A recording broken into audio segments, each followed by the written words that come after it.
अस्सलामु अलैकुम वरहमतुल्लाहि वबरकातुहू। मोहतरम भाइयों, बुजुर्गों, दोस्तों, कुरान करीम में अल्लाह तबारक व तआला फरमाते हैं बिअय्यि ज़म्बिन क़ुतिलत। इस आयत का मतलब क्या है, इसका मफ़हूम क्या है, चलिए आज हम आपको बताते हैं। ज़माने जाहिलियत में लोग लड़की होने को पसंद नहीं करते थे और बेटी पैदा होने के बाद उसको ज़िंदा दफन कर देते थे।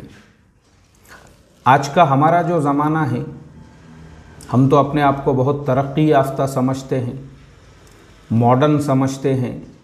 अब हमारे तो बंगले हो गए हैं। वो ज़माने में तो भी लोग खजूरों के घरों में रहते थे। आज के ज़माने में तो बंगले, हवेलियाँ, घरों के सामने गाड़ियाँ खड़ी हुई है, लेकिन उसके बावजूद आज के इंसान में इंसानियत नहीं आई है। ये जानवर है, बल्कि मैं तो कहता हूँ कि जानवरों से भी बदतर है। जैसे कुरान में फरमाया उलाइका कल अनआमी बल हुम अदल्ल, उससे भी ज़्यादा बदतर है कि वो जो ज़माने जाहिलियत के लोग थे, उनके पास तो ईमान इस्लाम कुछ था नहीं। अल्लाह के नबी सल्लल्लाहु अलैहि वसल्लम की बिअसत से पहले के ये सारे वाक़ियात थे। लेकिन जब इस्लाम उस सरज़मीन पर पहुँचा, मक्कतुल मुकर्रमा की, तो ये सारी चीज़ों को अल्लाह के नबी ने ख़त्म फरमा दिया। अब उसके बाद हम आते हैं हमारे अपने मुल्कों में। जो मैं बता रहा हूँ, हमारे पास बंगले आए, गाड़ियाँ आई, सब कुछ आया, लेकिन हम जो है उन ज़माने जाहिलियत के लोगों से भी ज़्यादा बदतर और गिरे हुए और नीच लोग अपने ज़माने में देखेंगे। जो औरतों के बच्चा पैदा होने से पहले सोनोग्राफी से पता करते हैं इसको लड़का है या लड़की। अगर लड़की है तो वो हमल गिरा दिए जा रहे हैं, ज़ाय किए जा रहे हैं। यहाँ तक कि बच्ची पैदा होने के बाद उसको कुछ खिला पिला के मार दिया जा रहा है। सैकड़ों वाक़ियात हैं हमारे सामने। मुझे अफसोस होता है, वो ज़माने के तो भी लोग ज़माने जाहिलियत के लोग कहलाए जाते थे। अरे तुम तो ज़माने मॉडर्न के लोग कहलाए जाते हो, जिनके पास में Windows, laptops, computers, iPhones, IT technologies, हर तरह की फैसिलिटीज़ आ गई है। लेकिन उसके बाद में इंसानियत अगर तुम्हारे अंदर नहीं आई तो तुम कुत्ते और सूअरों से बदतर हो। लुनावाड़ा, गुजरात, हमारे एक बड़े अजीज़ है, सालों से मेरे साथ में जुड़े हुए हैं। उन्होंने मुझे कल एक मैसेज भेजे कि गुजरात के पालनपुर में तीसरी लड़की की पैदाइश पर मुस्लिम ख़ानदान में मातम। गुजरात के पालनपुर के एक हॉस्पिटल में एक मुस्लिम खातून की तीसरी विलादत में बच्ची हुई तो घर के तमाम अफराद मातम करने लगे, रोने लगे और बच्ची को हाथ तक नहीं लगा रहे थे। करीब में खड़े लोगों ने कहा बच्ची को ले लीजिए और कपड़े वगैरह से लपेट लीजिए, वरना बच्ची को ठंड लग जाएगी। तो जवाब दिया मरने दीजिए, क्या करना है। पहले से दो लड़कियां हैं हमारे पास, और हमारे पास कितनी ज़मीन है, उसका मालिक कौन बनेगा, कौन वारिस बनेगा। नीज़ उस बेचारी खातून को भी हिकारत की नज़र से देखने लगे। ये हालत हो गई है उस इलाके और कौम की जिसमें हज़ारों उलामा हैं, जिसमें इस्लाह की तमाम तहरीकें हैं, जहाँ का सादा और दीनी मिजाज मशहूर है। वहाँ पर अगर ये हाल है तो सोचो दूसरी जगहों का क्या हाल होगा। इस किस्से से समाज की दो बड़ी खराबियों का इल्म होता है, जिसकी तरफ फौरी तौर पर तवज्जो देने की ज़रूरत है और समाज में इस्लाह की बड़े पैमाने पर ज़रूरत है। एक ज़माने जाहिलियत की तरह बेटी को बोझ महसूस करना और दूसरा बेटियों को विरासत देने से कोताही करना। ये वाक़िया चाहे पालनपुर का हो, गुजरात का हो, लेकिन ये वाक़िया मैं समझता हूँ हमारे पूरे मुल्क का वाक़िया है।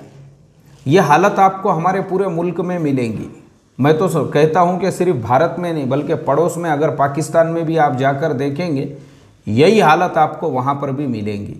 लड़कों की चाहत, लड़कों की मोहब्बत, हर एक को लड़का ही चाहिए, लड़की नहीं चाहिए। अल्लाह हिफाजत फरमाए, कैसे मुसलमान हैं हम। ये जो इसके अंदर जुमले लिखे हैं उलामा और फुजला और मुफ्ती और अल्लामा, ये सब रखो बाजू को। अरे मुसलमान कहलाने के भी लायक नहीं हैं हम। मुसलमान, सबसे पहले तो हम मुसलमान हैं, और एक मुसलमान कैसे होता है, उसके अंदर कैसी सिफात होती है, उसमें कैसे अखलाक होते हैं, उसका किरदार कैसे होता है, ये सब तो बात की चीज़ें हैं, ये सब तो उसके बाद की चीज़ें हैं। असल तो हम ईमान वाले हैं, ईमान वाले। और मैं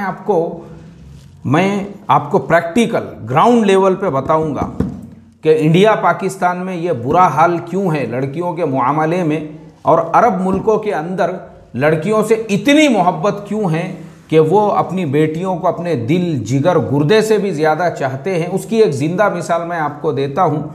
ओमान के अंदर मेरा दोस्त है अबू ईसा अल बल्लूशी, उनका नाम है अबू ईसा अल बल्लूशी।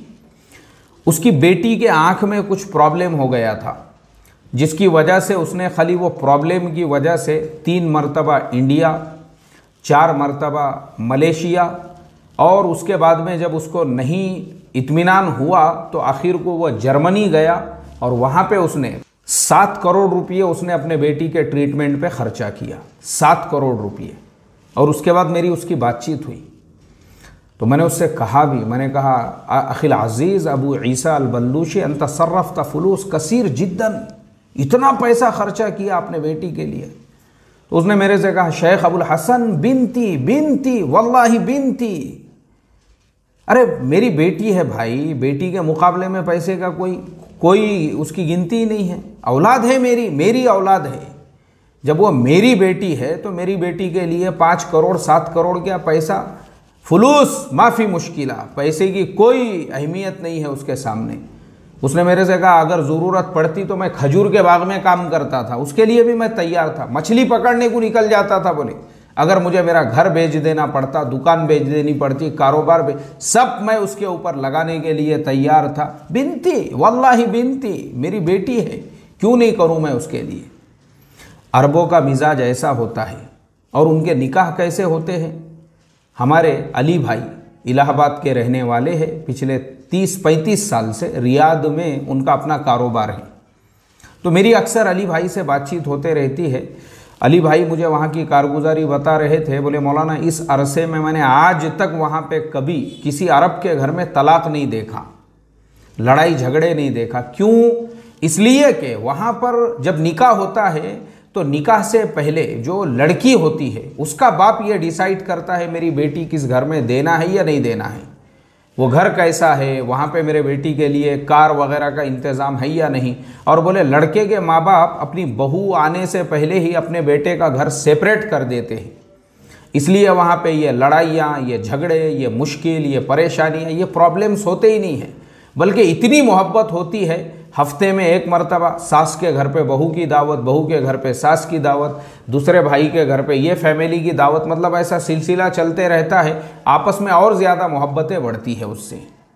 अब हमारे यहाँ मेन प्रॉब्लम क्या है, सबसे बड़ा प्रॉब्लम, चाहे वो पालनपुर के मुसलमान हो, गुजरात के मुसलमान हो, महाराष्ट्र के मुसलमान हो, यूपी बिहार के मुसलमान हो, राजस्थान कश्मीर के मुसलमान हो, या मुल्क के किसी भी हिस्से के मुसलमान हो, हर जगह पे हमारी जो थिंकिंग है, हम चूँकि कन्वर्टेड मुसलमान हैं, हमारे बाप दादा हिंदू ही थे, इसी मुल्क के रहने वाले थे, तो जो हिंदू समाज से आई हुई खुराफात हमारे ज़िंदगियों में है 99% वही है। 90 हमारे पास इस्लाम आया कहाँ पे है मेरे भाई? ये क्या इस्लाम है क्या? ये जुब्बा पहनने को हमने क्या इसको इस्लाम समझे, रुमाल खांदे पे रखने को इस्लाम समझे, टोपी पहन लिए हमने तो अपने आप को अल्लामा समझ रहे हैं। इस्लाम समझ में भी नहीं आया हमारी मिसाल तो वो है जैसे कुरान में अल्लाह ने कहा अफ़ा तुमिनूना बिबादिल किताबी व तकफुरूना बिबाद, जो हमारे मन को अच्छा लगा उस पर हमने ईमान लेकर आ गए, और जो हमारे मन के ऊपर, हमारे नफ्स के ऊपर बोझ लगने लगा उसको हमने रिजेक्ट कर दिए। हम तो ऐसे मुसलमान हैं, हमारे नाम रफीक, शफीक, शकील, जमील, ऐसे नाम हमारे हो गए हुए हैं। इससे कोई फर्क नहीं पड़ता है, नाम मुसलमानों के जैसे होने से। हमारी मुआशरत में 0% इस्लाम है, लिख के देता हूं मैं, हमारे मुआमलात में 0% इस्लाम है। इंडिया में आपको इस्लाम नजर आएगा सिर्फ इबादत की लाइन से, वो भी शोरूम की हद तक, इबादत में भी अगर आप देखेंगे तो बस बस इबादत की लाइन, यानी इसी इस्लाम को हमने इस्लाम समझा हुआ है। इसलिए ये प्रॉब्लम है। इसीलिए कि बेटी जब पैदा हो रही है, अगर हम मुसलमान होते तो हमारे सामने अल्लाह के नबी सल्लल्लाहु अलैहि वसल्लम की वो हदीस होती थी। फरमाया जिसकी 4 बेटियां हैं, क़यामत में वो मेरे ऐसा करीब होगा जन्नत में जैसे ये 2 उंगलियां हैं। किसी ने कहा अल्लाह के नबी मेरी तो 3 बेटियां हैं। फरमाया 3 बेटियों वाले के लिए भी ये बशारत। एक ने कहा मेरी 2 बेटियां हैं। फरमाया 2 बेटी वाले के लिए भी बशारत। एक ने कहा मेरी 1 ही बेटी है। फरमाया 1 बेटी वाले के लिए भी ये बशारत। हम तो मुसलमान हैं ना, तो हम फिर काहे के मुसलमान हैं? अगर मुसलमान हैं तो हमको फिर ये हदीस पता होना चाहिए थी कि 1 बेटी 2 बेटी 3 बेटी वाले के लिए। अरे इससे बढ़कर तुमको और क्या फजीलत होंगी कि तुम अल्लाह के नबी के पड़ोसी होंगे जन्नत में। पड़ोसी होने का, अरे इससे बड़ा शर्फ क्या होगा? वो सहाबा भी अल्लाह के नबी के सामने बैठते थे जिनको सिर्फ बशारत मिल जाती थी, तो वो खजूर खाते खाते उन्होंने खजूरें फेंक दी एक तरफ, ओहद के मैदान में घुस गए। बोले खजूरें खाने खाने तक तो यार जन्नत हाथ से निकल जाएंगी, चलो बोले घुस गए मैदान के अंदर। वो सहाबा ऐसे थे, ऐसे जज्बे थे उनके, ऐसे ईमान थे। हम तो खाली जुब्बे वाले मुसलमान हैं, अल्लाह हिफाजत फरमाए। खैर, तो हमारा प्रॉब्लम ये है, एक तो बेटी पैदा हो रही है, उसके पैदा होने पे जो नाराज़गी है, ये कुफ्र की निशानी है, ये फुस्साख की निशानी है, ये मुशरिकीन की निशानी है, जिनसे कन्वर्ट होकर हम इस्लाम और ईमान में आए हुए हैं। वो गया नहीं, अभी तक निकला नहीं। वो मूसा अलैहिस्सलाम की जैसे बनी इसराइल ने कहा कि हमारे लिए भी जो है ऐसा एक खुदा बना दो, वो निकला नहीं था अभी तक उनके अंदर से। अल्लाह हिफाजत फरमाए। तो सबसे पहला हमारा मसला ये है। दूसरा, जब हम लड़कियों को बड़ा कर रहे हैं, परवरिश, ये जो आजकल चल रहा है, लड़कियां घरों से बगावत करके भाग रही है, उसका रीज़न पता है। मैंने इससे पहले कई सबक दिया हूँ। एक साइकाइट्रिस्ट है, मेरे दोस्त हैं, उन्होंने मेरे से कहा मौलाना इसका प्रॉब्लम है नफ्सियाती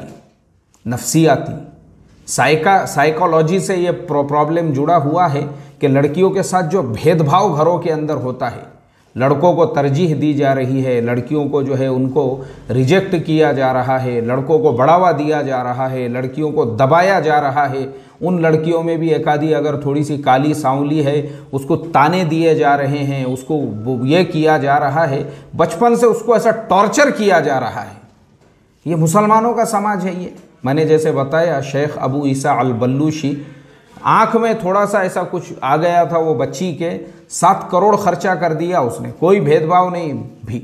अरे खजूर के बाग में काम करने को तैयार, बकरियां चराने को तैयार, मच्छी पकड़ने को तैयार बोले, लेकिन बेटी है, बिनती, वल्लाही बिनती। ऐसा अरबों का मिजाज। और हमारे यहाँ पे चला आइसक्रीम में भेदभाव हो रहा उनके साथ में, चॉकलेट में भेदभाव हो रहा घर के अंदर, मेहमानों से मिलाने में भेदभाव हो रहा बेटियों के बीच में। और फिर आगे चलकर जब उसके शादी का वक्त आ रहा है तो फिर ये मसले मसाइल, लड़के वाले जो भिखारी है वो आगे कटोरा हाथ में लेकर हमको ये चाहिए वो चाहिए। इसने हमारे समाज के अंदर लड़कियों के बारे में ये मेंटालिटी बनाई है। अगर हमारे समाज का लड़के वाला और लड़की वाला भी अगर इस पे आ जाए सादगी पे, हमको सादगी से करना है, किसी बाप को अपनी बेटी बोझ नहीं लगेंगी, एक बात याद रखो। और फिर जो विरासत का मसला है, हम मुसलमान हैं, मुसलमान, हमारी शरीयत, कितने मसले मेरे पास में ऐसे हैं पेंडिंग में पड़े हुए, जिसमें अक्सर ये कहा जाता है कि दीनदार घरानों के अंदर भी जैसे ही बाप के इंतकाल के बाद में सब बेटों ने जो है प्रॉपर्टीज तकसीम की और बेटियों को कुछ भी नहीं मिला। दीनदार घरानों का ये हाल है, अल्लाह हिफाजत फरमाए।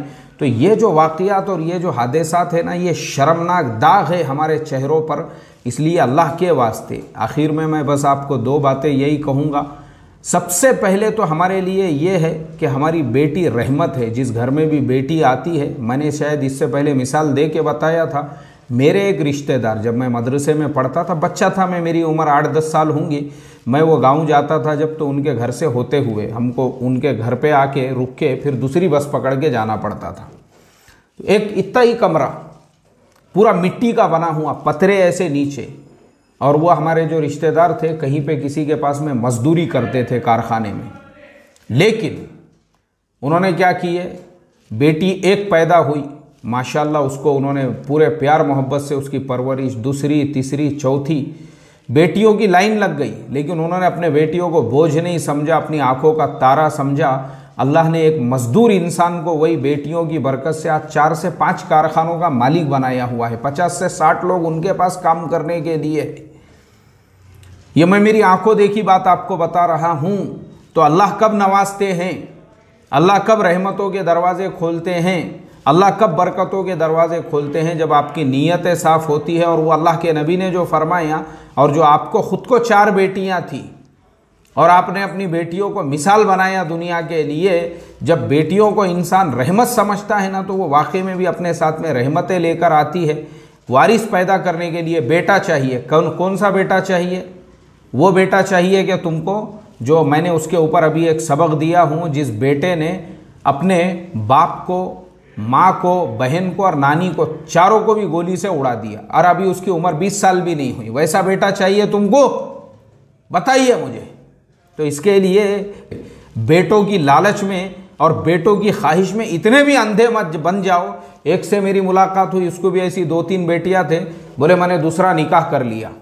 अच्छा किया? मैं बोला बहुत अच्छा किया। काई के वास्ते किया? बोले नहीं, मेरे को लड़का ही नहीं हो रहा था। बोले अभी दूसरी औरत को देखता मैं, वहाँ पे वो लड़का होता क्या? वो बेचारी भी हामिला हुई, उससे भी उसको लड़कीच पैदा हुई। अब क्या करता, कहाँ से लेके आता, बता मुझे। अब चौथी कर। मैं बोला तीसरी, चौथी लगा लाइन। नहीं, बेटा होना ना, तुझे बेटा चाहिए, अल्लाह हिफाजत फरमाए। ये आज हमारे समाज की मेंटालिटी। बाद में पता चला उसको भी बेटी पैदा हुई तो उसको भी तलाक दे दिया इसने। ये हाल है हमारा।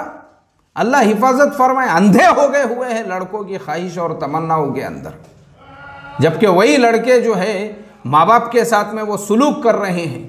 वो देखो, मैंने जो मिसाल दिया, जो हरियाणा के अंदर जो रोहतक में वाक़या पेश आया, अल्लाह इससे हमको इबरत और समझ हासिल करने वाला बनाए।